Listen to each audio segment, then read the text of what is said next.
వీటికి పేమెంట్ ఇస్తారా సార్ అన్నాడు. ఏంటి మీకు ఇవ్వట్లేదా అని.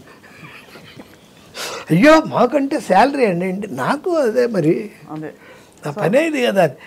కానీ స్వప్న గారు చేస్తున్నారంటే ఎందుకంటే నిన్నో మొన్నో షూటింగ్లో ఉంటూ జయసుధ గారు చేశాను అని చెప్పింది ఆవిడ. మీరు జయసుధ గారితో ఫుల్గా చూశాను. ఆవిడ చాలా కంఫర్టబుల్ అయిన ఇంటర్వ్యూ అది. నాకు అర్థమైపోయింది ఆవిడ చాలా ఇన్హిబిషన్స్ ఉన్నాయి ఆవిడకి చాలా. అలాంటిది ఎంత ప్లెజెంట్గా మీతో ఎంత హాయిగా ఉండిందో. జయసుధ గారు అంటే నాకు చాలా అభిమానం సార్. ఆవిడ ఎందులో ఆవిడ వ్యక్తిగా, ఆవిడ స్త్రీగా, ఆవిడ అంటే జీవితాన్ని ఆవిడ స్వీకరించిన తీరు, కష్ట నష్టాలు, అప్స్ అండ్ డౌన్స్ చాలా ఇష్టం. నాకు ఒక ప్రొటెక్టివ్ ఫీలింగ్ వస్తుంది ఆవిడ చూసినప్పుడు. ఆవిడని అయ్యో జాగ్రత్త కాపాడుకోవాలని. అంటే నాకు ఆవిడకి ఏం అనుబంధం లేదు, పెద్ద పరిచయం కూడా లేదు. చూసినప్పుడు కొన్ని భావాలు అయితే ఆవిడ తక్కువ ఆవిడ మాత్రం కాదు. ఇప్పుడు నేను చెప్పినవన్నీ కూడా ఇంటూ 1000 వేసుకోవాలి. ఆ కమర్షియల్ పాయింట్స్ అన్నీ ఆవిడతో. డబ్బులు అయ్యో. రిక్షావాడి సినిమాకి మదర్ క్యారెక్టర్ ఎవరు చిరంజీవి ఫ్లాష్ బ్యాక్లో అని అనుకున్నప్పుడు నేను జయసూద్ అంటే క్రాంతి కుమార్ గారు చెప్పారు, ఏనండే ఏంటి జయసూద అది చేయదు అసలు నాకు తెలీదా, నేను చేయిస్తాను, మంచి రెమ్యునరేషన్ ఇస్తారు చెప్పండి, మీరు చేయించండి చూస్తాను. మీనా కుమార్ ఇలాగ హిందీ మీనా కుమార్ ఇలాగ ఆఫ్ షేడ్స్ మేము అనుకుంది కోదండ రామరెడ్డి డైరెక్టర్, అక్కడే చచ్చిపోయింది ఆ సినిమా. ఆఫ్ షేడ్స్ లైట్ అలా పెట్టి చెయ్యాలని చెప్పి వెళ్ళి ఇవిడికి నేనే చెప్పాను, ఏమండి ఇలా తెలా నేను ఎందుకు చేయాలి ఏంటి 15 లక్షలు ఇప్పిస్తాను అబ్బా 5 రోజులు. ఏమండే మీరు అంటారు కానీ క్రాంతి గారు ఎందుకు ఇస్తాను నాకు తెలియదు. ఏమంటే నేను ఎన్ని చేశాను, 5 సినిమాలు చేస్తే ₹1,00,000 ఇవ్వలేదు నాకు, ఇవ్వడు, నేను ఇప్పించాక మీరు చేయండి. వెంటనే క్రాంతి గారికి ఫోన్ చేసి ఇలా మాట్లాడాను, ఓకే అన్నారు. అంటే ఆవిడతో కూడా మాట్లాడి 15 ఇస్తున్నారు కదా నిజంగా. వెంటనే నేను తీసుకొని ఏమండి 15 ఇస్తేనే చెయ్యండి అని చెప్పేశానండి ఆవిడకి.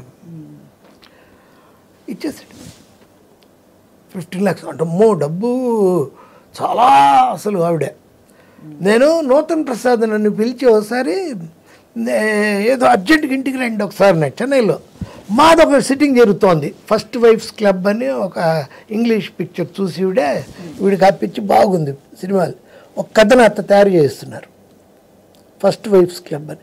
ఆవిడ డిస్కషన్కి వెళ్తూ ఉంటే ఈయన పిలిచారు మన నూతన్ ప్రసాద్ చెన్నైలో. వెళ్ళాను, నేను ఇలా నూతన భారతీయం పెడుతున్నాను, అతనికి అప్పటికి కాళ్ళు దెబ్బతిన్నాయి, పెడుతున్నాను, డొనేషన్ ఫస్ట్ నిన్నే అడగాలని ఇదిగో పుస్తకం అని నీ పేరు రాశాను, ఏదన్నా ఇవ్వు తమ్ముడో అన్నాడు. నేను ఒక 10,000 ఇస్తానండి, థ్యాంక్స్ అమ్మా అన్నాడు. వెంటనే నేను కారు ఎక్కి ఆవిడ ఇంటికి వెళ్ళకుండా మళ్ళీ ఇంటికి వెళ్ళి ₹10,000 డబ్బు తీసుకొచ్చి ఈయనకి ఇచ్చేసి, ఎందుకంటే మళ్ళీ మనం మిస్ అవుతామండి, ఆలోచనలు 2-3 వచ్చేస్తాయి నాకు, ఎంత ఇవ్వాలి ఎందుకు ఇవ్వాలి ఏంటి అనేది చెప్పి అందుకు ఇచ్చేస్తున్నాను, ఇచ్చేసాను. ఇచ్చి జేసు గారి దగ్గరికి వెళ్ళి సారీ అండి హాఫ్ అన్ అవర్ లేట్ అయిందండి. ఎక్కడికి వెళ్ళారు మధ్యలో? ఇలా నూతన్ ప్రసాద్ గారు ఇలా పెట్టారు 10,000. ఏమండి మీకు ఏమన్నా అసలు కామన్ సెన్స్ ఉందా ఆవిడ అడిగింది. బాగా క్లోజ్, ఏమన్నా కామన్ సెన్స్ ఉందా? నూతన్ ప్రసాద్ అని అడుక్కుతున్నాడా? మన డైరెక్టర్ శంకర్కి ఆ ఇల్లు 3.5 కోట్లకు అమ్మాడు మొన్ననే 10 రోజుల క్రితం. సరైన వాళ్ళకి ఇవ్వాలి కానీ అలాంటి వాళ్ళకి అండి ఇచ్చేది అంటే అడిగాడు. నేను తర్వాత ఫూల్ అయ్యానని. నిజమే కదా, అంత వాడికి ఇవ్వడం ఏంటి, మనమే తప్పు చేసేవే అనిపించింది మనసులో బాగా. ఇంకా అన్నారు ఆవిడ 2-3 మాటలు, మీరు అలా ఇవ్వకూడదు అంటే ఆఖరికి నేనే జోకేసా, అంటే ఇప్పుడు ఆయనకి ఇవ్వకూడదు మీకు ఇవ్వాలంటారా ఏంటి అని. వాళ్ళు బాగా చూసుకునేవాళ్ళు అన్నప్పుడు, భార్యాభర్త ఇద్దరు కూడా. వాళ్ళ ఇంట్లో ఆ ఈవినింగ్స్ సవేరా పూల్ సైడ్ కూర్చోవడం, రాత్రి 9ంటికి వెళ్తే అప్పుడు వాళ్ళకి అప్పుడేగా తెల్లారేది, అప్పుడే వాళ్ళు నిద్రపోయి లేచి స్నానం చేసి వస్తారు రాత్రి 9ంటికి. బాంబే స్టైల్ లైఫ్ కదా. మనమేమో వాళ్ళకి చేసి వీళ్ళకి చేసి ఎప్పుడు హోటల్కి వెళ్ళి స్నానం చేసి డ్రెస్ మార్చుకున్నప్పుడు మనం అదే ఆ నాటికి ఏది అదేంటండి రామోజీరావు గారు 1996లో పెట్టారు కదా ఛానల్ ఈటీవీ, దానికి ఫస్ట్ సీరియల్ మాదే, శాంతినికేతన్. గుర్తుంది. డైరెక్టర్ పేరు జయసుధ. అసలు ఆవిడ ఏం చేయలే, డైలాగ్స్ నేను 12 ఎపిసోడ్లు ఏమో ఫస్ట్ టైం రాశాను. జయసుధ గారు అడగబట్టి డబ్బులు ఎంత ఇస్తారని అడిగా. అబ్బాయి టీవీకి డబ్బులు ఏంటండి, ఉందండి మీరు ఏదన్నా మీకు తెలిసిన వాళ్ళు ఎవరికైనా లవ్ లెటర్ రాసి పెట్టమన్నా దానికి కూడా డబ్బులు అడిగే టైపు నేను. Super sir. డబ్బులు లేకుండా ఎలాగో అంటే నాకు ఏడుస్తూ 25,000 ఇచ్చాను. ఇది వెజిటేబుల్స్ కనుక్కోండి, నేను మా ఇంట్లో ఎంత కాస్ట్లీ వెజిటేబుల్స్ మేము కొనమండి, నేను ప్యూర్ వెజిటేరియను. మరీ అన్యాయంగా ఏంటి 25,000 మీకే డబ్బులు ఇవ్వట్లేదు వాళ్ళు ఈటీవీ వాళ్ళు. ఏదో వదిలేయండి అని. సరే ఆవిడ పేరు జయసుధ, డైరెక్షన్. ఈ అమ్మాయి మన రోహిణి హీరోయిన్. దాంట్లో కొత్తగా ఎంటర్ అయిన వాడు ప్రకాష్ రాజు.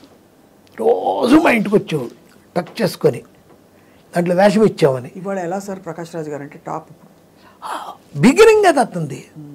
ప్రకాష్ రాజు కాదు అతని పేరు, ప్రకాష్ రే. వస్తూ ఉండేవాడు. వచ్చి జరిగింది వైజాగ్లో షెడ్యూల్, ఊటీలో షెడ్యూల్ చేసాం.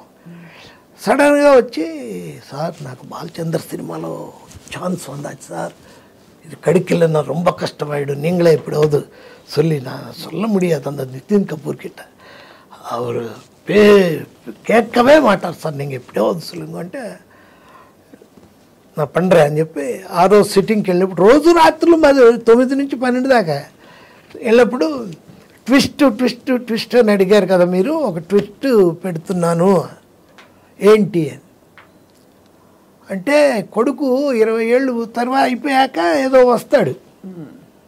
వచ్చినప్పుడు డాడీ ఏమయ్యాడు అని అడుగుతాడు తల్లిని. మీ డాడీని గంగలో కలపాలరా అని మీరు కొండిస్తారు, దానిపైన గుడ్డ కట్టి ఉంటుంది, ఆయన చితాభస్మం లోపల ఉంటుంది, టిల్టప్ చేస్తే గోడ మీద ప్రకాష్ రాజ్ ఫోటో ఉంటుంది. అప్పుడు ఈ క్యారెక్టర్ని మనం ఇంకో టర్న్ మదర్ ఇండియా ఎలా తీసుకోవచ్చు, ఎక్స్ట్రాడనరీ అని. అయితే ఇప్పుడైతే మనకి ప్రకాష్ రాజ్ రేపు చేస్తే ఇంక అక్కర్లేదు అయితే అంటే, అప్పటికి వాళ్ళని బాగా అడిగేసి ఉన్నాడు. నన్ను అడిగానని తెలీదు. కట్ మనోడు వెళ్ళిపోయాడు డ్యూయట్ అనే సినిమాకి వైజాగ్. చాలా ఆనందపడ్డాడు.